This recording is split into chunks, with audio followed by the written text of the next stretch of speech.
তো আসসালামু আলাইকুম এভরিওয়ান, সবাই কেমন আছেন? আশা করি সবাই খুব ভালো আছেন।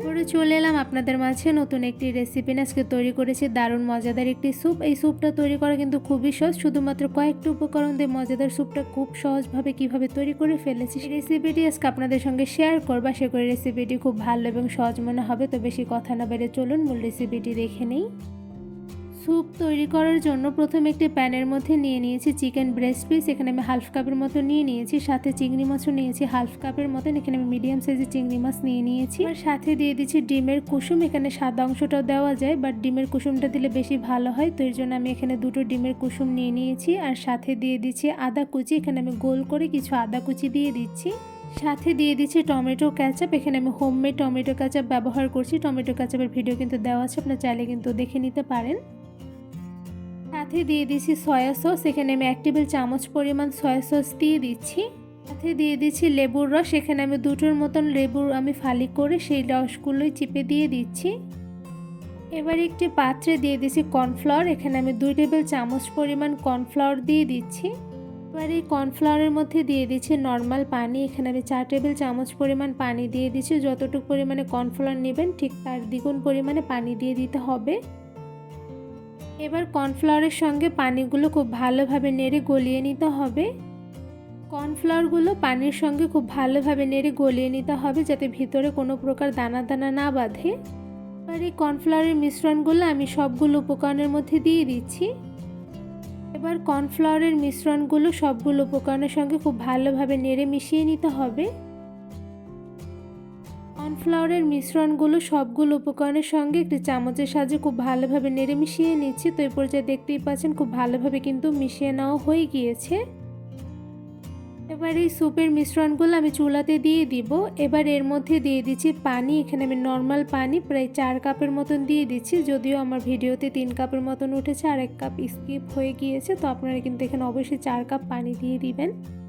এবার এই স্যুপের মিশ্রণের মধ্যে দিয়ে দিচ্ছি স্বাদ মতন লবণ। এখানে আমি হাফ চা চামচ থেকে একটু কম পরিমাণ করে লবণ দিয়ে দিয়েছি। যদিও প্রথমে আমি সয়া সস ব্যবহার করেছি, আর সয়া সসে কিন্তু এক্সট্রা এমনি লবণ থাকে, তাই লবণের পরিমাণটা একটু কম দিতে হবে, নয়তো বা স্যুপের মধ্যে লবণের পরিমাণটা একটু বেশি হয়ে যাবে। তো এই পর্যায়ে একটা চামচের সাহায্যে স্যুপের সঙ্গে লবণগুলো খুব ভালোভাবে নেড়ে মিশিয়ে নিচ্ছি। এই স্যুপগুলো রান্না করার সময় কিন্তু চুলার আঁচটা একদম মিডিয়াম টু লোতে রেখে রান্না করে নিতে হবে। যেহেতু স্যুপের মধ্যে আমি কর্নফ্লাওয়ার ব্যবহার করেছি, সেক্ষেত্রে কিন্তু নিচে লেগে যেতে পারে। তো এই পর্যায়ে কিন্তু ননস্টপ খুব ভালোভাবে নাড়তে হবে, আর সাথে কিন্তু একদম লো আঁচে স্যুপটা রান্না করে নিতে হবে। চুলার আঁচটা মিডিয়াম টু লোতে রেখে অনেকটা সময় নিয়ে স্যুপগুলো আমি রান্না করে নিচ্ছি। আর এদিকে কিন্তু চামচ দিয়ে খুব ভালোভাবে স্যুপগুলো আমি নেড়ে নিচ্ছি, যাতে নিচে দলা পেকে না যায়। তো এই পর্যায়ে দেখতেই পাচ্ছেন খুব ভালোভাবে কিন্তু আমার স্যুপগুলো নেড়ে নেওয়া হয়ে গিয়েছে। এই মজাদার স্যুপটা রান্না করতে কিন্তু খুব একটা বেশি সময় লাগে না। চুলার আঁচটা মিডিয়াম টু লোতে রেখে কিছুক্ষণ সময় নিয়ে 10 থেকে 15 মিনিট সময় নিয়ে কিন্তু খুব সহজে এই স্যুপটা রান্না করে নেওয়া যায়। তো এই পর্যায়ে দেখতেই পাচ্ছেন স্যুপগুলো অনেকটা সময় নিয়ে আমি রান্না করে নিচ্ছি, আর সাথে কিন্তু চামচের সাহায্যে খুব ভালোভাবে নেড়ে নিচ্ছি।